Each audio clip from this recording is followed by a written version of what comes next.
Welcome to the Rebellious Noise Pro Wrestling channel. On this channel we bring you some great content from inside and outside of the squared circle. We will go through and offer some in-depth analysis of the biggest events of the year, as well as bringing you exclusive interviews with some of the industry's biggest names. There will also be live show reviews, in-depth features and podcasts. So make sure you give that subscribe button a slam so you don't miss any of the action.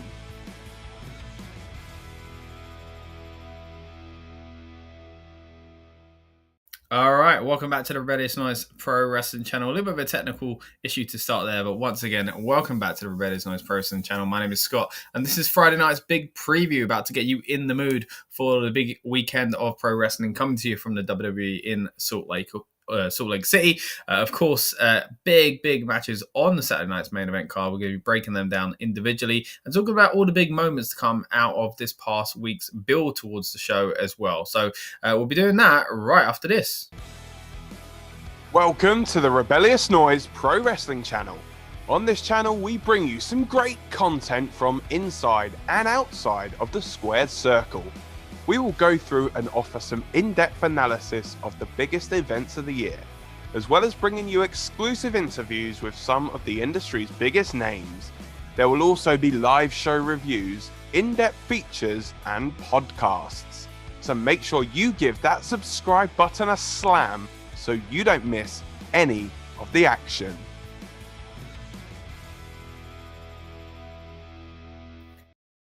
All right, welcome back everyone to the channel. We are here to get excited and in the mood for Saturday night's main event. Of course, it's Friday night's big preview here on the Rebellious Noise Pro Wrestling channel. We're going to break down the card so far. We're recording this just a few hours away from the go-home SmackDown, but Raw is very much in the book, so we'll welcome conversation about that as well. Talk a little bit about what's due to take place on SmackDown. If you're watching this as part of the replay section on the build-up show, then you'll know what happened at SmackDown, but I don't suspect it's going to be too much to talk about, if I'm honest there. I think the big thing really to cover, of course, is the big event of the weekend. Saturday night's main event, where there are 4 pretty huge matches, and it's really confusing, for me at least, when it comes to the Saturday night's main event cards, because I can never tell, again, much like some of the international PLEs, are these glorified house shows? Are they kind of almost WrestleMania worthy in a weird way? And that might sound weird to you if you're kind of just tuning in thinking, no, it's a Saturday night's main event. But look, when we go through the card, you'll see what I'm talking about,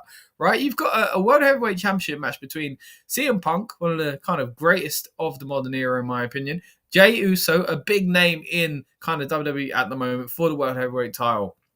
We've also got a big match between two kind of, branded as future stars of the industry and the WWE's women's division. Of course, Tiffany Stratton putting the gold up against Jade Cargill. Then, of course, we go to Drew McIntyre looking to get the WWE Championship once again, this time off of Cody Rhodes' shoulder. And we've also got a pretty fun Intercontinental Championship match as well. Penta and Rusev both trying to get the IC strap away from Dominic Mysterio. So look, I know it's only a 4-match card as things currently stand, and it might stay that way as well. But on paper, I think that's a pretty good card.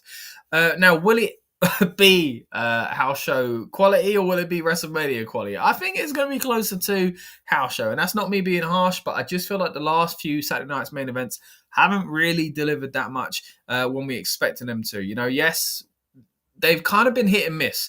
Yes, you got this nostalgia element. They kind of moved away from that a little while, kind of recently. We've got, of course, last time around it was Goldberg's final match, and we had that weird ending to it. Then the next one is John Cena's final match. So it really is a strange one. It's sandwiched in between 2 massive retirement matches. Now, whether or not the Goldberg one stays that way, I'm not sure. Seemed like he wasn't too thrilled with how it went down, but maybe he'll be back in the ring elsewhere. Who knows? But as things stand, we've got 2 retirement shows either side of this Saturday night's main event. And again, even with this one here, we've got a pretty stacked card. So I'm looking forward to it. Looking forward to diving into what I think is going to happen on this show. And of course, I want to get your thoughts on these matches as well. What do you think of the card overall? And of course, who do you think is going to come away with the victory? I mentioned it a moment ago, but this is our Friday night's big preview stream on the Rebellious Noise Pro Wrestling channel. We're just here to get you hyped up in the mood for the big show. We're doing the same thing on Saturday itself. itself as well with the live build-up show. If you're new here, hey, welcome along. My name is Scott, and what we do is here we get you into the mood and hyped up and ready and excited for the big PLE, not just on these previews on the Friday before, but on the Saturday, the day of the PLE, we go live just a few hours before talking last minute rumors and things like that. And it's always great. We bring our friends in from the wrestling media usually, and it's a great kind of bit of fun essentially before the PLE kicks off. But we're a little bit away from that now. As I say, recording this just a few hours away from SmackDown itself. Let's talk a little bit about what SmackDown is kind of looking like at the moment. We've got, of course, a lot of it leading towards Saturday night's main event in itself. And if you are watching this again on demand or on replay, forgive me, SmackDown may be in the books when you see this. But from what we know at the moment, Carmelo Hayes is going up against Kit Wilson. Alexa Bliss is going up against Nia Jax. I'm surprised they haven't really announced anything for the tag titles here just yet. Maybe they will, but maybe that'll be held off for the next PLE. And then we've got Jade Cargill addressing the WWE Universe, apparently, before her match against Tiffany Stratton. Really interesting to see what Jade says, because I feel like she's a heel now, right? I'm not sure. Am I wrong in that? We'll see. Cody Rhodes and Drew McIntyre are said to make their match official as well. I assume there's going to be some sort of contract signing, maybe a table break. Who knows? It'll be interesting to see how it plays out. But that's what we got going on SmackDown. I'm very much looking forward to the show itself, though, to see how they do lead towards Saturday night's main event. And again, we got a pretty interesting card to break down. So why don't we do exactly that? Why don't we go straight into talking about what matches we're going to see, and of course what I think and what you guys think is going to happen as well. I'd love to get your thoughts and your opinions on these matches. I'd love to get what you think is going to happen at this, I want to say PLE, but again, it's a very weird situation to Saturday night's main event, right? They're not quite PLEs. Well, what do you think is going to happen on these shows? And I'm going to start with that graphic we saw just a moment ago for this match, the Intercontinental title match. Now, this is a fantastic one. Once again, on paper, big PLE energy for me. You know, I feel like these are three guys that are going to put on a pretty fun match. I've really enjoyed what they've been doing lately. Penta's strangely kind of gone backwards, or just kind of not been, I guess, pushed in the way he first was when he first came in. Dominic has just been amazing, just gets better and better every single time I see him, it feels. And Rusev, while we started with a little bit of a slow kind of burn when it comes to his return to the WWE, I do think it kind of picked back up recently. So I'm looking forward to seeing what they do here. Spoiler alert, though, I'm going to go in strong very quickly and let you know what I think is going to happen with the actual title itself. I don't see it changing hands. And that's because there was a story going around just today, just a few hours ago. There were rumors flying around that the next Saturday night's main event will feature the Intercontinental title being on the line. And that will apparently be defended by John Cena. I know what you're thinking. What are you talking about? John Cena's not in this match. He's not a champion. Well, there are rumors going around that Dominic Mysterio will be losing the IC title to John Cena at Survivor Series. Now, this is significant for a few reasons, right? Number one, that's a big match. It's a big story. Number two, we get to see Dom and John Cena together, which I'm very much looking forward to. And the third big point is that John Cena has never won the Intercontinental Championship. So, the rumor is that John Cena will win the IC title at Survivor Series, and he will go on to face the heavily rumored anyway, Gunther. So I'm starting to believe that these stories might be true. Look, things can change, don't get me wrong. Maybe at Saturday night's main event, the title comes away from Dominic and it moves in a completely different direction. Maybe Gunther doesn't face John Cena. But of course, it looks like at the moment that Gunther might be facing John Cena and retiring the man just like he did with Gunther just a while ago. With Goldberg, excuse me. But again, neither of those men are in this graphic because neither of those men are in this match. But it's funny to think that's apparently where we're going. So if that is the case, then I don't see the title changing hands here, right? I mean, it could change back. I just don't see it happening. And I kind of believe those stories. If I hadn't heard that rumor, what would I do then? I would say, I'd say I'd be a little bit more open to the title changing hands. I think it was a bit more believable, but I think I'd be going with Rusev rather than Penta, which is crazy because it felt like Penta was going to win the IC title months ago. And it did feel a little soon. I'm glad they didn't pull the trigger, but then they've really, really pulled away from it. Dominic Mysterio, I think losing the title needs to be done in the right way, and doing it with Cena will be probably the right way, which is strange to say. But Dominic is just so kind of beloved. Like, people like to boo him, but they also are really behind him. Look when he won the IC title at WrestleMania anyway. It kind of felt like he turned face, and he quickly, on the kind of after show, made sure, we all knew he was still Dirty Dom, essentially. But I think it's a very sensitive booking decision. It needs to be right. It needs to be correct. It needs to be careful. And I think John Cena, people were massively behind Cena when he was playing the heel. So I think people just want to cheer John Cena, and they're gonna want him, to win the title. The title he never won, he kind of catapulted to the top of the roster, it felt like. So he was never needed to go to the IC kind of division that often. Yes, he had the US title and famously kind of did incredible with that, if I'm honest. The legacy of that, of course, lives on until very recently, where Ilya Dragunov picked up the US gold because, Sami Zayn was inspired by John Cena's US Open challenge. So a great run as US champ. But he's never been on the other side of the coin when it comes to mid-card titles. He's never had the Intercontinental title. So, yeah, I think they are going in that direction. So, therefore, there can only be one winner for me. And it has to be Dominic Mysterio walking away out of Salt Lake City with the championship over his shoulder, as it is in that lovely graphic. What do you guys think, though? I want to know. Let me know in the comments, whether you're watching live or on demand. It'd be great to hear your thoughts on the show overall, the card, and, of course, of these predictions that I'm making. Let's get into the Women's Championship. I touched on it a little while ago. Again, on SmackDown, we're expecting to see Jade Cargill. And, again, this is being recorded before that. And I've got a sneaky feeling we might see a different side of Jade Cargill. A different side to what WWE fans are used to. Anyway, of course, in AEW, she was very much a bad guy. And I have been waiting for her to go back into that direction, and I think that's what we're getting. She come back, she meant business. She looked pretty cool. She had the scar across her eyebrow, and she attacked Tiffany Stratton. And it's difficult when you've got two baby faces going up against each other anyway. I feel like the last portion of this feud didn't work because of that. They're both wrestlers who are kind of seen as the future. Although this is very much about now, like one of them is champion and the other one could become the champion. And you think, well, if you're at the top of the game, then how is it not about today? And I've said it a few times on this channel before. I believe that sometimes your first title is the one that is kind of your proving ground to be made, right? You'd like to think that that's the crowning moment for your achievement. But sometimes it's not that way, I feel. Some title runs you see, it's almost like testing the waters, weirdly enough. And that's where they can kind of be comfortable with these things because they got two world titles on both, on each brand. They got one on each. Then now in the women's division, they've also got the mid-card titles, the US and the Intercontinental titles as well. So they can afford to, I guess, test the waters even further now. And for me, they tested some things a few months back. Was it SummerSlam? It didn't go well. It was not a good match.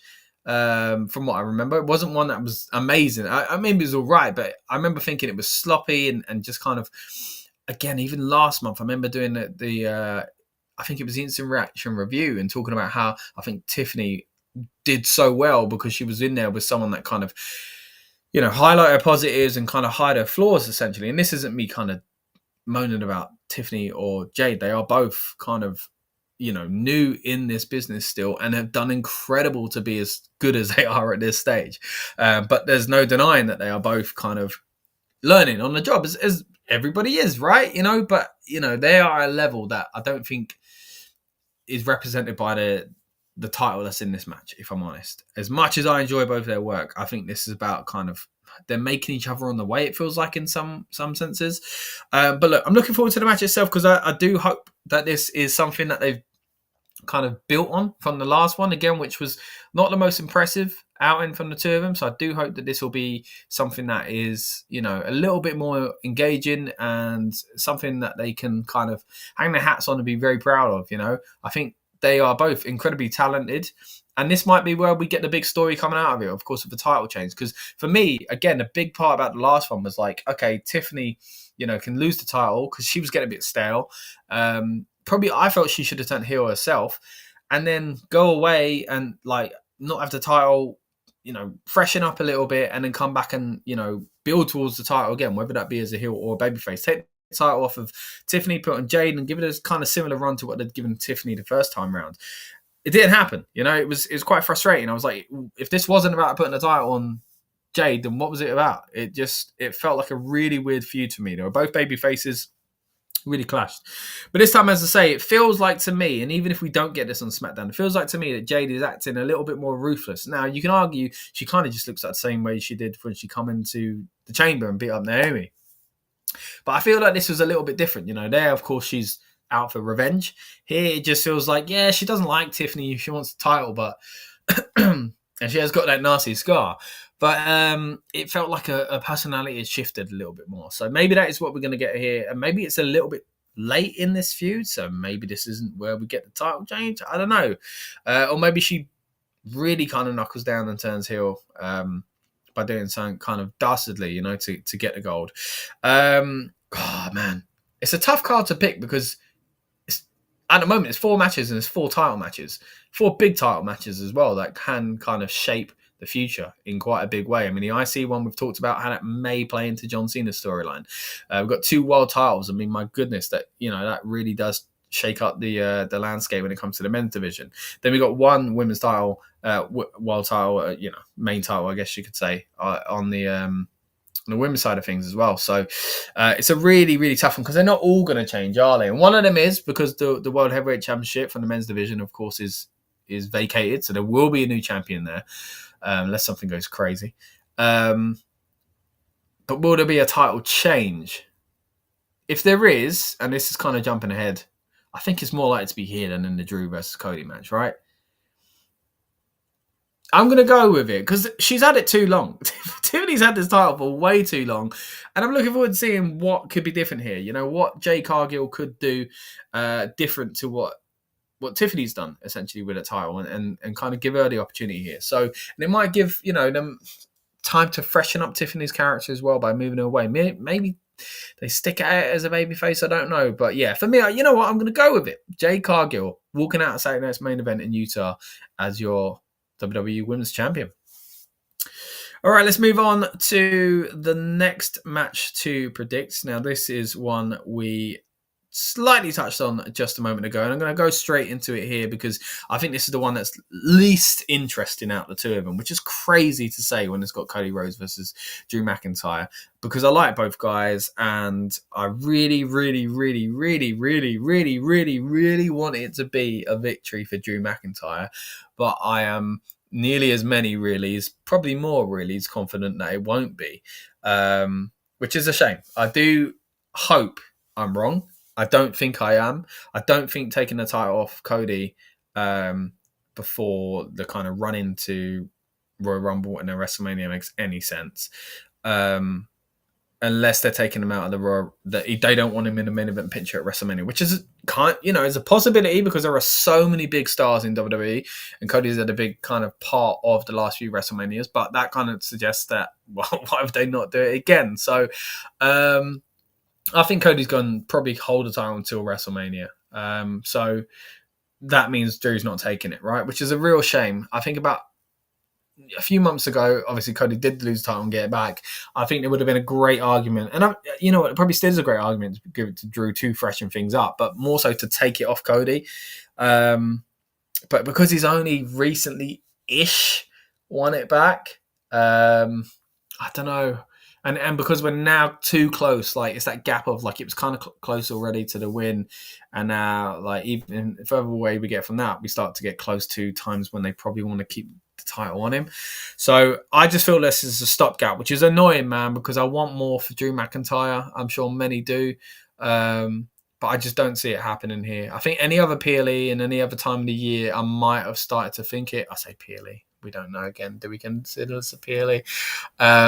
I might have considered it. I'd love to be massively shocked and Drew McIntyre come our way with a championship, but I don't think we're going to get it. So yeah, for me, Drew McIntyre's losing and Cody Rhodes is walking away as champion. Again, let me know what you guys think. I'm interested. I do think what they've done lately has been pretty good. I think they've worked very well character-wise. The story's been good, but I don't buy it. I don't buy that Drew McIntyre is going to become champion at Saturday Night's Main Event. All right, now continuing on with the predictions here on Friday night's big preview, we have got another title match to consider, and of course, this is one where we know there should, unless there is some crazy shenanigans, be a new champion at the end of it, because no one's holding the gold here. And at the end of the night, we should either see the title being raised by CM Punk, as he did a few months back, of course, before being cashed in so cleverly by Seth freaking Rollins, the man to recently vacate, or see it go back around the waist of Jey Uso. Now, Jey Uso is interesting at the moment because, of course, he is kind of... We talked earlier on about people maybe turning heel. I mean, like, what's going on with Jey Uso? Is he a bad guy? I don't know. He's kind of like in it for himself, right? And that's not necessarily a bad guy thing all the time. You talk about the days of the tweeners, Stone Cold Steve Austin, he kind of acted like a heel, but he was definitely a good guy. Now, obviously, Austin's character and Uso's character is very different, but something's going on here with Jey Uso. And I don't know if I like it. I don't really think he needs to turn heel. And I've talked about this a few times on the channel already, and we'll try and kind of dive into this more when we're on the build-up show, and hopefully Luca's going to be able to join me for that as well. But I just don't think Jey Uso needs to turn heel. Like, I know some people are bored of him. I say some. I know a lot of people are kind of bored of him. And maybe it's because I'm getting older, and I'm out of that phase of like being like, I don't care. Screw the kids who like him.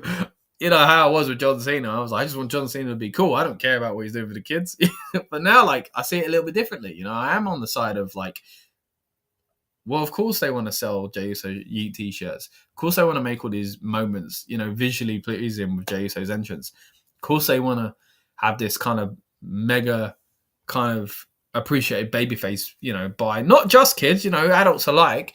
I'm still enjoying Jey Uso stuff, but I understand how it can great, but I just take it with a pinch of salt. It is what it is for me. Like, his character's not exactly what I would expect it to be, or maybe booked it to be. But now that we're here, it's fine. Like, I'm okay with it. So I don't think we need to change it. And I think making him a heel would, like, yeah, they got John Cena back, like, as far as merch and big babyface, but they're about to lose him, right? Yeah, they'll always sell Cena merch, don't get me wrong. But pushing, like, main roster top level guys, Jey Uso's a big moneymaker, and I just think that's a big, big risk to move away from it.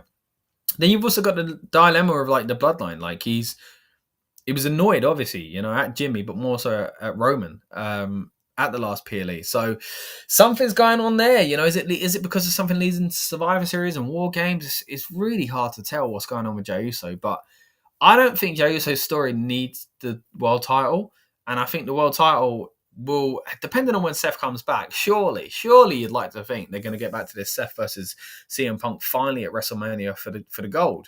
Of course, it was looking that way a few years ago. Punk got injured. Then we've had this kind of long build and in and out of the storyline, really, and wives getting involved and stuff like that. And now, sadly, Seth's injured. Now, hopefully, he comes back for WrestleMania. But when he comes back, he looks like he might have to be a good guy because he got taken out by his bad guy friends. So that's kind of throwing a spanner in the works as well. And you look back to things like WWE Unreal from last year, and it was like they were pretty close to making Punk win the Royal Rumble last year. So it just shows that in this period, there are so many things that can change. But you'd imagine that maybe, if they at least think he could be coming back, Seth Rollins, by WrestleMania, that it'll be Seth versus CM Punk. And therefore, you can set that up by putting the title on him. And the long run with Punk until then with the gold makes sense as well. He's not really, other than 5 minutes or whatever it was, before getting cashed in on, had the title since he comes back. And I think when you've got injuries like Seth Rollins, when you've got potential heel turns for Jey Uso, you need that big baby face with the gold. And it might freshen things up, and it'll be a case that maybe things will get stale with Punk eventually, just like they kind of have got a little bit with Cody in some ways. But if you've got Cody as the mega babyface on one channel, and then you've got Jey Uso doing it on the other brand, I think people really will get sick of it. Now, that's different if you turn Jey Uso fully heel, if they commit to this. That is different, don't get me wrong. But I'm not sure if that is... I still don't know if that's what they're going to do. So, for me, I think the obvious one feels more CM Punk, but like the intriguing one is Jey Uso. Like the safe bet feels like CM Punk. But Jey Uso, I think, will set people off and annoy them. But that's not such a bad thing if you're turning him heel, because you can play into that. That people will be annoyed if he carries on being a babyface. You know, the people that would be annoyed. Like, I enjoyed it. I thought his run was what it was. It was as long as it needed to be. They don't need to put the title back on him unless they're telling a different story. Unless somehow it then plays into the bloodline. You know, there's something going on there. And look, we've seen the bloodline overdone. Don't get me wrong. As much as it was great, it's overdone. I know. You know what? A lot of rumors about Sami Zayn winning the world title. A lot of rumors about him winning the Saudi Rumble in order to get there at WrestleMania. I mean, him and Jey Uso got a lot of history. Maybe that's where we go with this. Maybe Jey Uso wins the title, is a heel. Sami Zayn beats Jey Uso. I mean, a nice moment for them as performers. And there's a big story to tell there. But like, Jimmy and Jay turned, like, one was more against Sammy, one was more with Sammy. You know, one looked more like a heel, one looked more like a good guy when they were the big bad bloodline. Anyway, so like, it was a bit messy. But, you know, overall, it ended up with a bigger story would be, I think, Jay and Sammy as both as good mates, but also as bitter enemies, you know? So maybe there is that story to tell there. Maybe that's the shock. Maybe Jey Uso wins. He doubles down as a bad guy. But it's just, I'm happy. You know what I mean? I'm happy with how we left the bloodline. I don't need bloodline descent, you know, and chaos anymore. I don't need Sammy to beat the bad Jey Uso. Like, I'd prefer if he beat the conquering Gunther, which they did, but they did it for an IC gold and pretended it was this, and in my opinion. I wasn't a fan of that. So, you know, that could be where we go. But as I say, I think the safer bet and the more kind of obvious one is CM Punk winning the title. Whether or not we get to Punk and Rollins again, and whether or not we get to it at WrestleMania, I don't know. I'd like to think so. But even so, if that's not the case, I think I think CM Punk as the champ makes sense. But anyway, those are my thoughts on the vacant title. Again, it's pretty likely we're going to get a championship around somebody's waist here. Of course, again, the title could also change hands in the women's title match. Jade Cargill again is my pick to dethrone Tiffany Stratton. Drew McIntyre and Cody Rhodes, again, I've gone for Cody Rhodes yet again. It doesn't feel like it's the time for Drew, even though I wish it was. And the Intercontinental Championship is an interesting one because, again, there's 3 ways this could go. But I think it's going to be kept on Dominic Mysterio due to the rumors that it is going to be taken off of him in a few more weeks' time by none other than John Cena, who will then head to the next Saturday Night's Main Event to face Gunther and be retired. And then we're back to where we were anyway, right? Gunther with the IC gold, maybe. But yeah, that's how I see things playing out. I could be wrong, and I'd like to be wrong, specifically about the Drew McIntyre one, because I'd love to see him as the champ, because that really would freshen things up. But that's where we sit at the moment. This has been your Friday night's big preview. Thank you to everyone that tuned in live or watching on demand or on the replay section of the build-up show. And if you are watching live on Saturday, stay tuned, because the build-up show will be coming right after this. If you tuned in on Friday night, then thank you so much for tuning in to the show. You've been watching the Friday night's big preview as part of our coverage here for the Saturday Night's Main Event, coming to you from Salt Lake City, Utah. Again, really, really looking forward to the build-up show and getting hyped up and more in the mood for the big event. We'll see if there's any more matches added. And again, hopefully we'll have some guests on to break down the card further as well. We'll also be talking last-minute rumors. And that's always some of my favorite stuff. All the things that are flying around social media before the show. It's always enjoyable. But once again, I've been Scott. This has been a Rebellious Noise Pro Wrestling channel. Thanks for tuning in, and I'll see you on the next one. Welcome to the Rebellious Noise Pro Wrestling channel.